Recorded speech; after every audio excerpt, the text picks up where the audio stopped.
A three-player co-op multiplayer condensed action RPG roguelite with battle royale elements Souls-like that tries to be everything and ultimately excels at nothing, feeling more like an overpriced asset flip than a worthy successor or even a competent standalone experience. Tagging the game with the right genre won't automatically mean it's absolved of criticism because it follows the genre's most superficial rules without its depth. The community's mixed reaction is an understatement. Many, like myself, see it as a disservice to Elden Ring, to roguelikes, to battle royales, and frankly, to the players. Let's address the elephant in the room. The cooperative multiplayer game that seems to fundamentally misunderstand cooperation. The single-player experience is a poorly disguised afterthought. A marginal damage buff does little to compensate for a game clearly balanced around a trio. Claims of toned-down enemy aggression in solo mode are easily debunked the moment every hostile entity in a mile radius descends upon you. The slight enemy standback, that's standard Souls AI, not a solo-specific adjustment. Even Millennia offers a moment of respite. The snarky, indeed the multiplayer co-op game is a co-op game retorts from die-hard defenders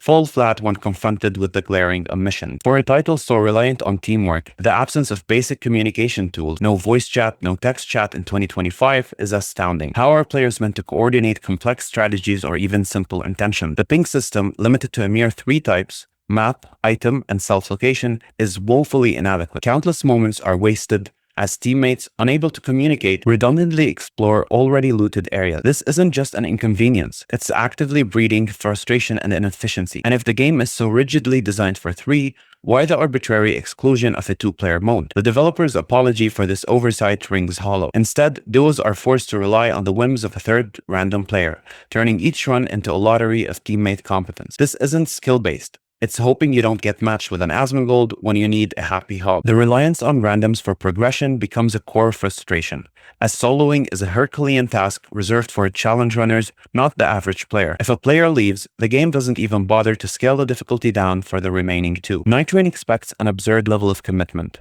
Hundreds of runs on a single, small map that loses its charm after a mere 10. This repetition is exacerbated by a shocking lack of randomness. Enemy placements are static. Loot tends to appear in the same predictable spots. The much-touted relics, the supposed carrot at the end of this punishing stick, offer such negligible stat boosts that grinding for them feels utterly pointless. These aren't treasured artifacts. They're glorified icons. A graphic designer's palette swap jewels offering a +1 faith that does little to alleviate the misery. This lack of meaningful meta progression is a critical flaw. After the first boss, everything unlocks, leading to a rinse and repeat cycle where rewards barely influence your power. There is no satisfying growth, no sense of building towards something more potent. Even character remembrances, the game's attempt at storytelling, are locked behind separate expeditions with potentially hour-long queues, making them inaccessible without a pre-made group or endless solo suffering. The inability to customize your starting class, equipment, or gain meaningful permanent upgrades further cements the monotony. Each run begins identically. Same weapons, same map, same initial encounters. It's a mind-numbing loop. For a game ostensibly about speed and efficiency, the absence of an in-game timer is a curious omission. However, the real-time pressure comes from the Nightreign, a Fortnite-esque shrinking circle that closes in with aggressive speed. This mechanic, far from creating engaging tension, often forces players to abandon valuable loot, hard-fought boss encounters, fallen allies, and crucial upgrade material. The circle's encroachment often forces players back into areas they've already picked clean, hindering further looting or leveling and instead funneling them away from potentially richer, unexplored territories. A clear sign of ill-conceived design. The timing is so tight it feels tailored for speedrunners, leaving the average player perpetually rushed and anxious. This isn't artful tension, it's a cheap gimmick. We're past the point where a closing circle should be considered a novel or exciting premise. FromSoft games are art. This feels like a regression. The game encourages blistering speed with enhanced movement, only to cripple you with stamina limitations that allow for a mere 3 hits before exhaustion. You die in 3 hits, or you deal 3 hits and you're winded. What's the point of such agility if basic combat is so constrained? If Nightfarers dealt reasonable damage and could withstand a few more blows, would it truly break the game? Miyazaki once spoke of dignity and respect for the player in Dark Souls design. That philosophy is utterly absent here. Nightreign is brutally punishing, but not in a way that feels fair or instructive. Death isn't a lesson. It's a 45-minute setback. It's losing a level or all your XP. Disconnects and crashes, same penalty.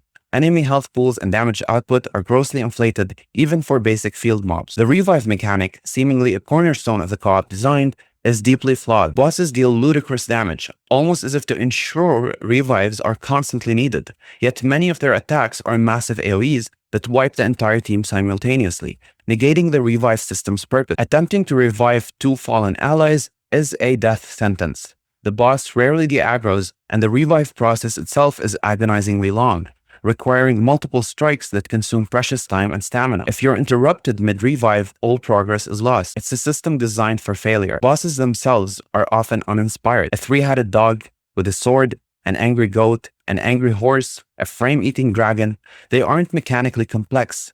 They're difficult due to inflated numbers and relentless screen-covering AoEs and visually cluttered, samey arenas that lack any environmental storytelling. Beyond the conceptual failures, Nightreign is plagued by technical issues and baffling design choices. On launch day, matchmaking took an eternity, a grim omen for the game's longevity. In 2025, the absence of crossplay is inexcusable. The game runs poorly even on high-end hardware, 30 series GPUs and above, with constant lags, freezes, and crashes. Another unwelcome layer of randomness. Traversal is cumbersome, with an overabundance of obstacles and janky mantling that often leaves you fumbling at walls. Navigating with spectral hawks is imprecise, and the map's cryptic symbols offer little clarity when decisions need to be made in seconds. The world's verticality often feels like padding, leading to tedious searches for spirit stream jumps. The loot system is a relic of a bygone era.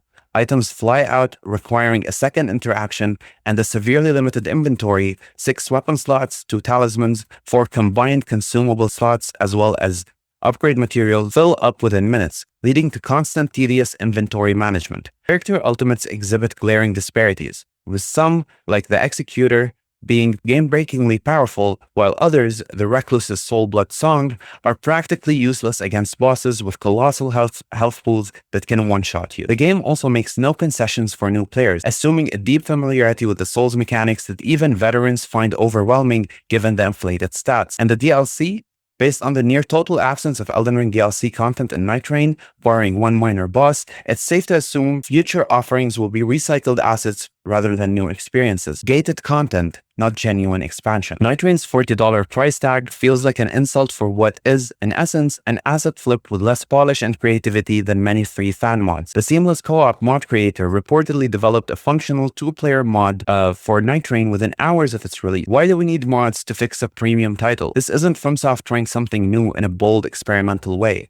It's a cynical cash grab, capitalizing on Elden Ring's monumental success while demonstrating a profound misunderstanding of what made that game and its predecessors beloved. The decision to brand this as an Elden Ring title rather than a new IP or even a broader From Software universe game feels like a calculated misstep to leverage an established fanbase. Souls fans weren't clamoring for a roguelike, and roguelike enthusiasts aren't exactly singing Nightrein's praises. It's like your favorite Michelin star restaurant suddenly decided to serve lukewarm cheeseburgers. That's not why we're here. There's no option to vote for a restart or forfeit a doomed run. You're penalized for leaving, yet the penalty isn't severe enough to stop disillusioned players from disconnecting, leaving their teammates in an unwinnable situation. The lack of PvP, a staple in From Software titles, is another missed opportunity, especially when in-game events involving NPC Nightfarer ambushes practically begs for a player-driven invasion system. Nightreign feels like a game designed by a committee, a mishmash of genres, Souls-like, roguelite, battle royale, ARPG, that results in a concoction as unpalatable as Long Island iced tea made with drain cleaner. The vision seems to be, look, shiny things, but not all that glitters is gold. Dark Souls told stories through its combat and world. Nightreign just dangles keys in front of your eyes. One cool-looking end boss splitting the sky isn't enough to justify the preceding hours of frustration. The game is a stark reminder that new isn't always good. It's a disgrace to the legacy of Elden Ring and a profound disappointment to fans who expected so much more. Unfortunately, it seems the vision behind the game mattered more than the game itself, and the vision was fatally flawed.